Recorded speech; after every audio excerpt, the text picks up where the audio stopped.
Welcome to the Piedmont of Augusta Total Shoulder Replacement Education presentation. My name is Megan Doman, and I'm one of the Orthopedic Nurse Navigators. Thank you for joining me as you prepare for shoulder replacement. This presentation will educate you and your family on your upcoming shoulder replacement and recovery.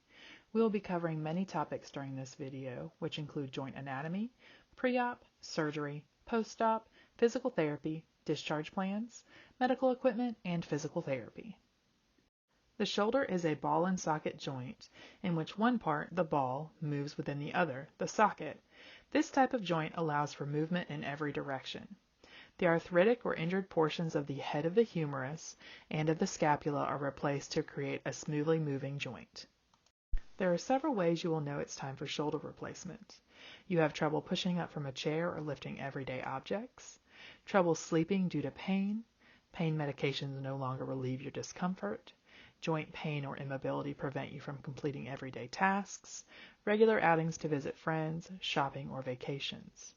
The benefits of total shoulder replacement include pain relief, increased mobility and muscle strength, maintaining personal independence, and returning to hobbies.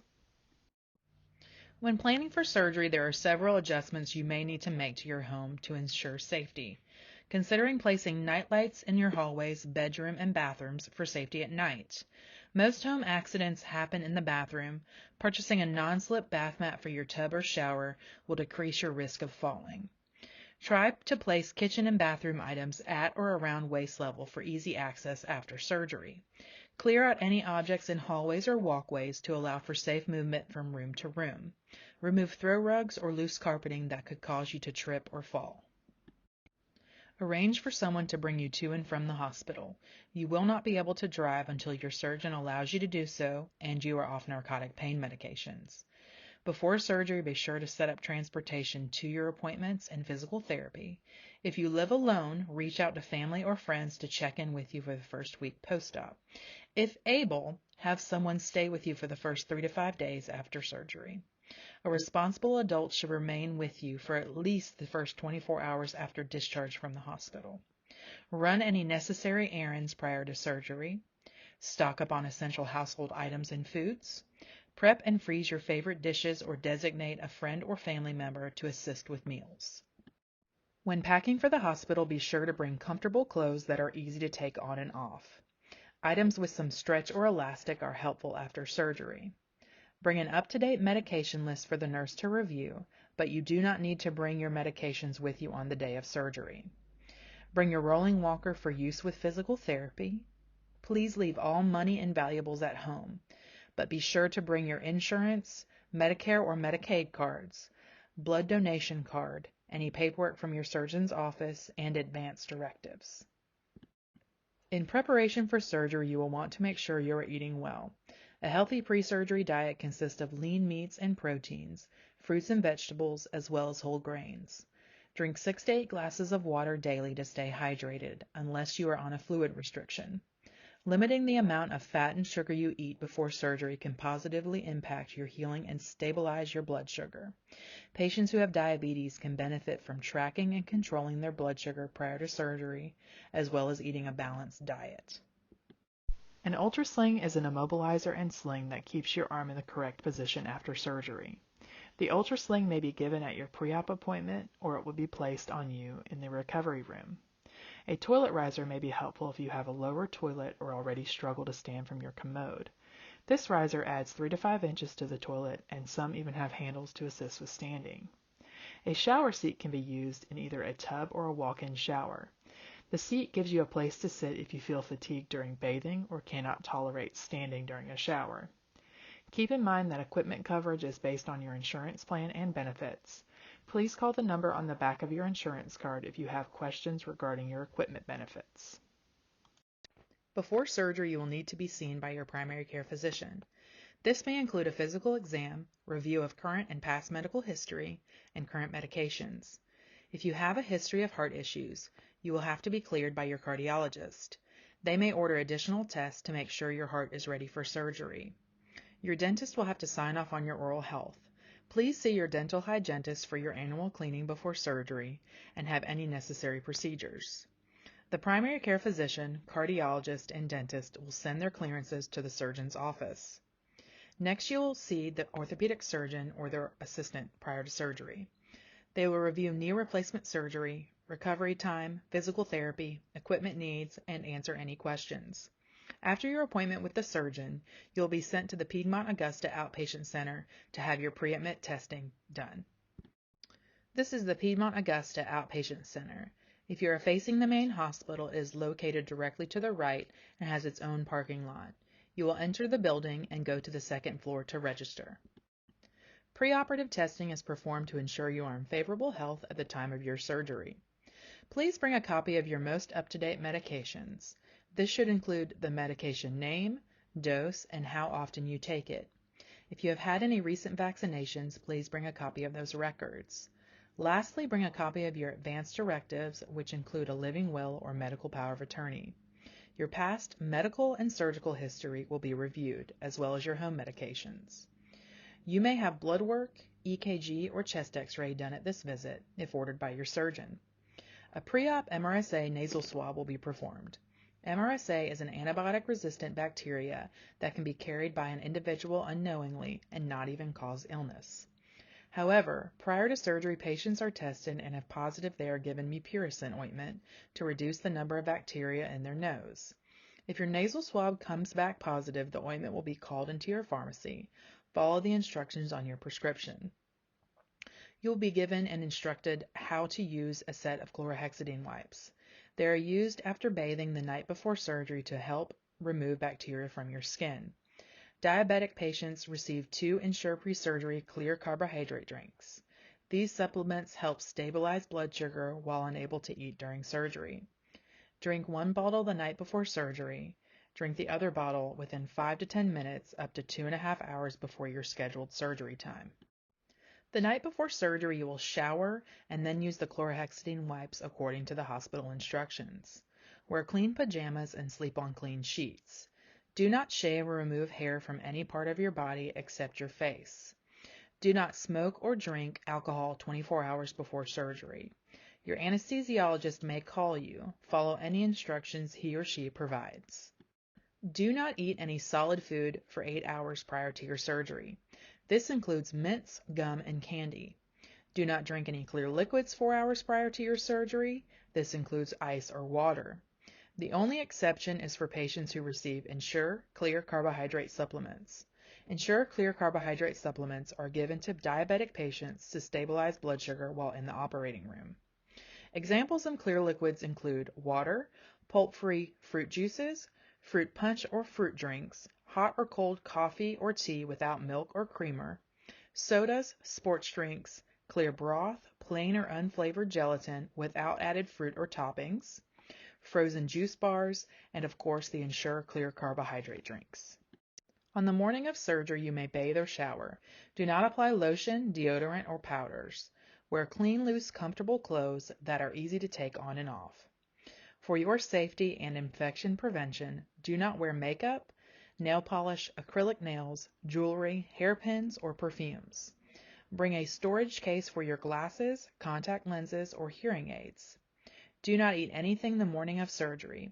You can drink clear liquids up to 4 hours before surgery. If instructed to do so, take your Ensure pre-surgery clear carbohydrate supplement. Only take medications if you are told to do so at your pre-op or instructed by your anesthesiologist. On the day of surgery, you will report to the Surgery Care Center. It is located on the second floor of the main hospital. The Surgery Care Center will be on your left across from the second floor waiting room. You are allowed 2 family members or support persons to come with you into the Surgery Care Center. There is no food or beverage allowed in the SCC. Please note that our visitor policy is subject to change.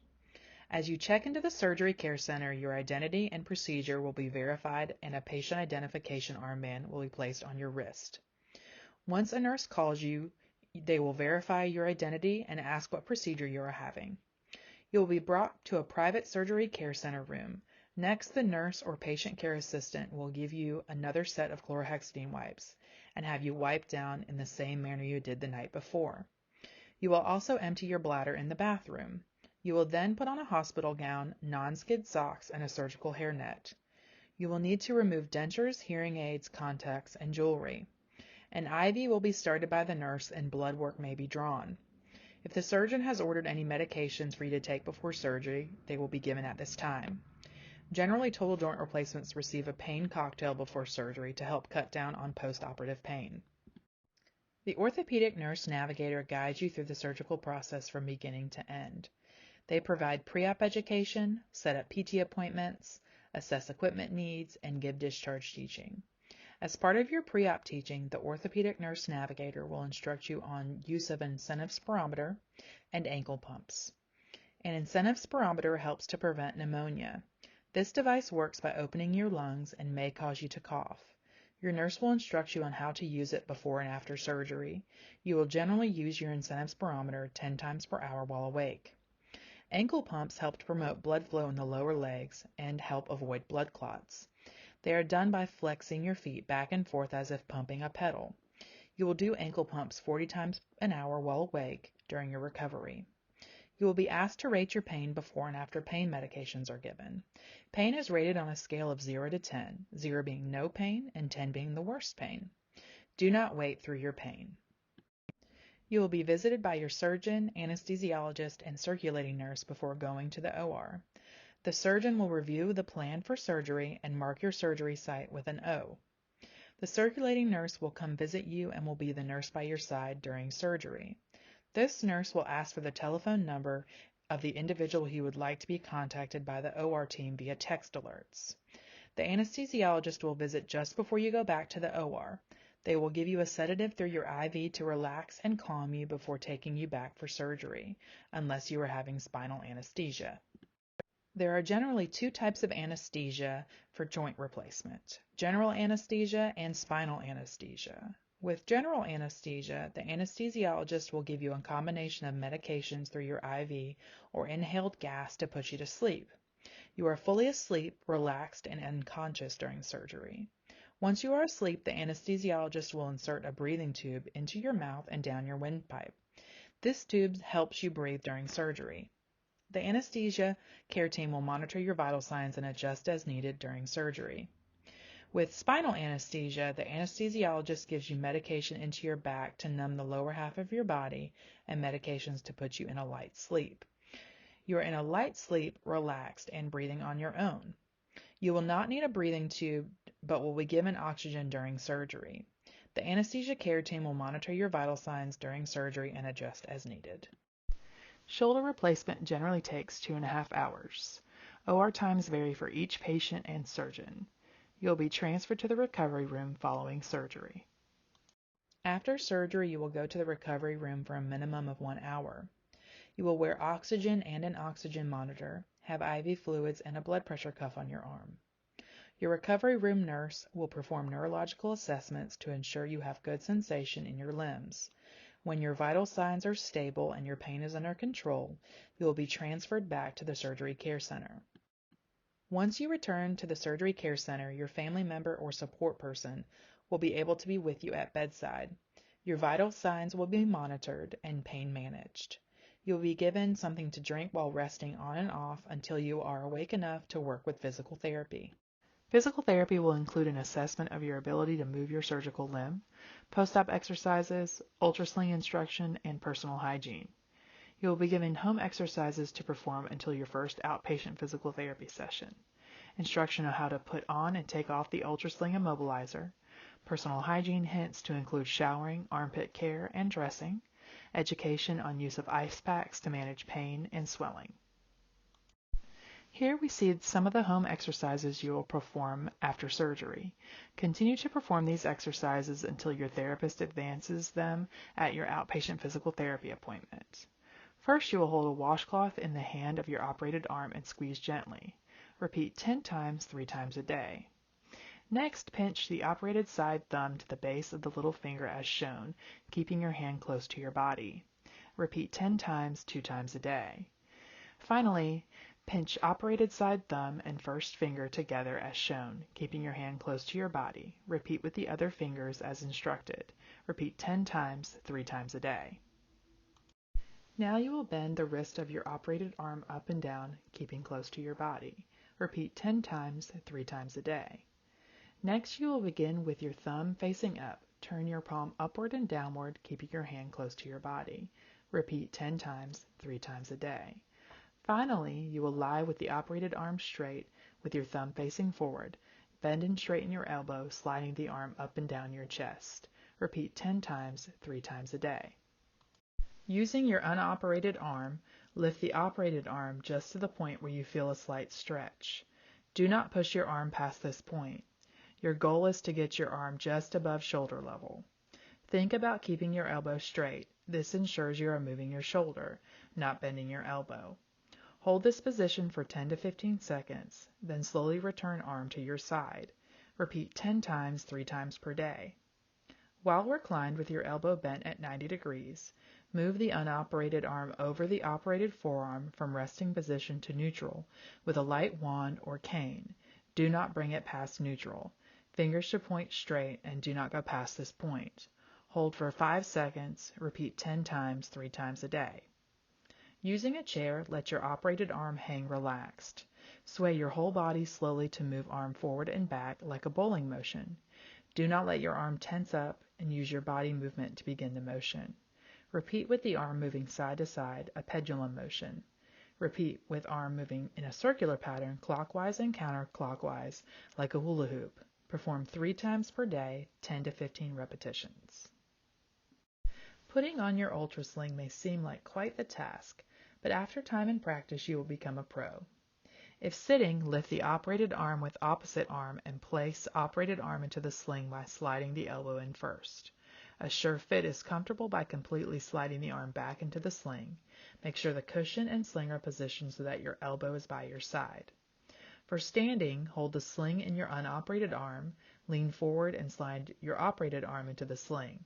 Bring your body to a standing position to assure the cushion is by your side. Secure thumb with a thin Velcro strap between the thumb and first finger at the front of the sling. Secure forearm Velcro strap to sling and cushion. Reach across your body and grab the shoulder strap. Pull the strap behind your body and put your arm through the opening as if putting your arm in a shirt or through a book bag strap. Fasten the buckles of the strap to the 2 buckles on the top of the cushion. Reach with your free hand around your waist to bring the waist strap around the body and across the lower part of the stomach. Fasten onto the buckle located closest to the ball. Here you will see ideal form when finished applying UltraSling. Next, we will remove your UltraSling. While seated, unfasten the waist strap and the 2 buckles on the top side of the cushion from the sling. Stand up and slide your arm out of the shoulder strap as if you were removing a shirt. Use unoperated arm only. Remove Velcro strap between thumb and first finger, then remove Velcro strap from forearm. Remain standing and remove sling from operated arm by leaning forward and pulling the sling away from your body with free hand. Remain in the UltraSling at all times except during exercise sessions or when performing bathing, dressing activities until discontinued by physician. After total shoulder replacement, personal hygiene and dressing can be difficult. Be sure to follow these instructions to ensure safety. You may begin showering when approved by your surgeon.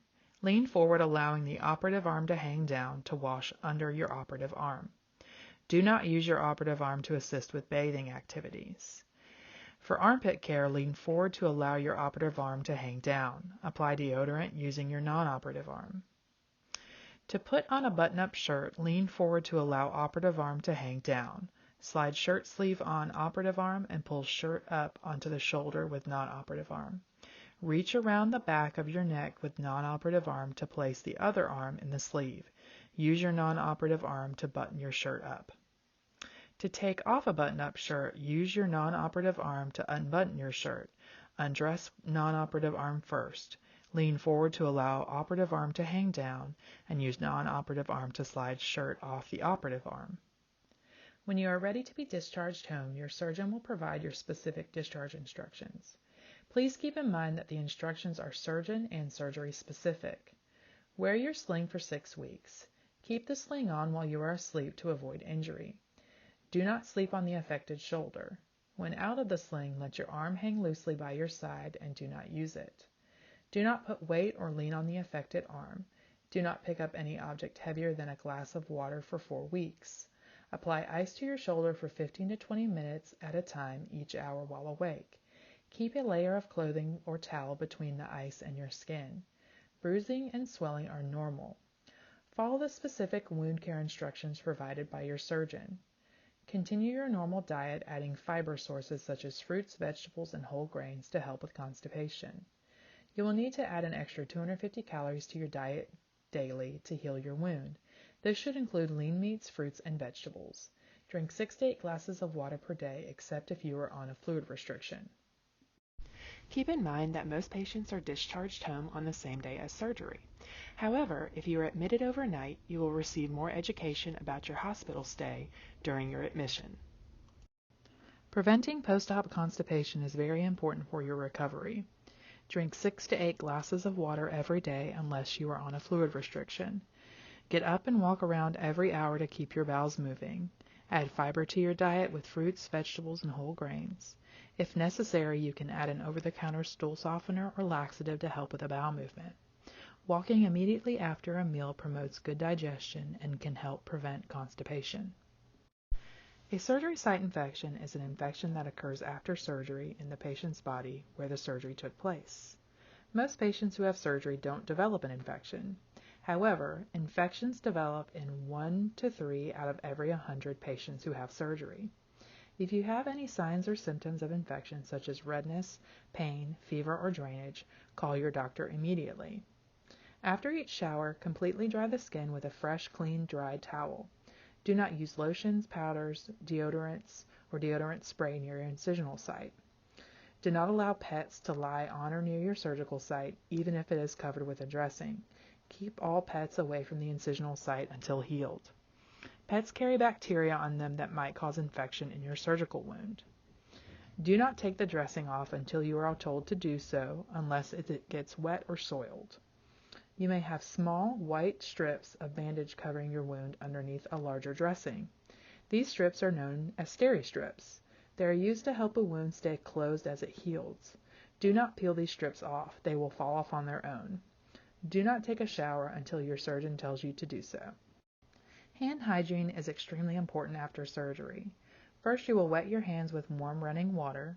Put enough soap in the palm of your hands to get a lot of bubbles. Wash your hands by rubbing them together for at least 20 seconds. Do not forget to wash between your fingers and under your fingernails. Rinse your hands with running water. Dry your hands with a paper towel and then use the towel to turn off the faucet. If you do not have access to soap and water to clean your hands, use an alcohol-based hand gel or foam.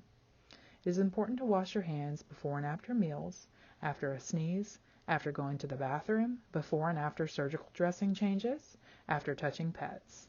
Ask your family and friends to wash their hands when they are near you. If you do not see them clean their hands, ask them to do so. Here are a few helpful hygiene hints.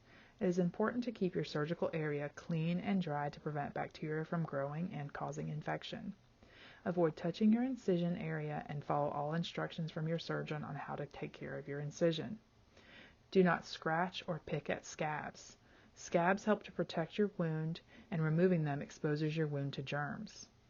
If you have sutures or staples closing your wound, you need to go to your physician's office to have these removed. Never remove them yourself. Before and after taking care of your incision area, wash your hands or use an alcohol-based sanitizer, and have any family members helping do the same.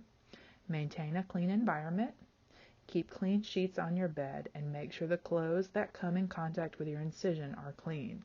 This provides a safer environment for your body and surgical area by removing the old dead skin and bacteria that accumulates at night. Call your doctor if you have a temperature greater than 101.5 for at least 12 hours.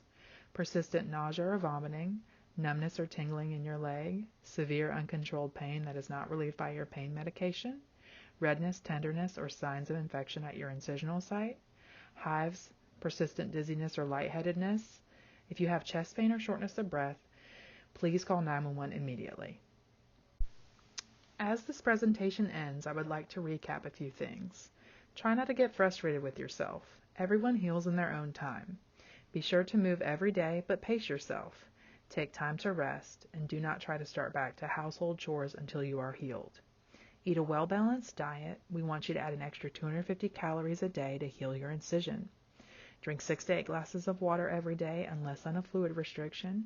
Get plenty of rest, but keep in mind your sleep habits may change during your recovery. Also, remember, no procedures for the first 3 months following surgery unless they are emergent. MyChart allows you to access a portion of your medical chart. You can see your medications, test results, upcoming appointments, medical bills, and much more, all in one place. You can quickly schedule, change, or cancel appointments. MyChart allows you to connect with your doctor or their nurse by sending them a secure message. Medical bills can be paid online through MyChart. You can use MyChart on any computer using the website, or on a tablet or smartphone through the app. The MyChart app can be downloaded through the App Store on an Apple device or the Google Play Store on an Android. If you are already signed up for MyChart, click here to visit the website. If you are not signed up for MyChart, click here to visit the registration website. Fill out the required information. Please include either an email or mobile phone number. Once you submit the form, you will receive an activation code as an email or text message. Click the next link to complete your registration. Once you are registered, you will be able to access your MyChart. If you need to recover your username, click here. Resetting your password requires your username, so you may have to recover your username to reset your password. As part of your surgical prep, the orthopedic nurse navigator will ask you about your discharge plan. A discharge plan helps to ensure a safe transition from the hospital to home. We use 2 main ways of gathering this information: a MyChart pre-op questionnaire or a phone call. To cut down on pre-op phone calls, we send out a pre-op questionnaire through MyChart 2 to 4 weeks before surgery. This questionnaire asks several questions to build your discharge plan. The questionnaires are reviewed by the orthopedic nurse navigation team. If any further questions are required, you may receive a follow-up message in MyChart or a phone call. If you cannot access MyChart, you will receive a pre-op phone call approximately 2 to 4 weeks before surgery. Please call Megan Doman if you have any questions following this presentation. April Matthews will see you at the hospital and help coordinate any discharge needs during your stay. Thank you for choosing Piedmont of Augusta. We look forward to serving you.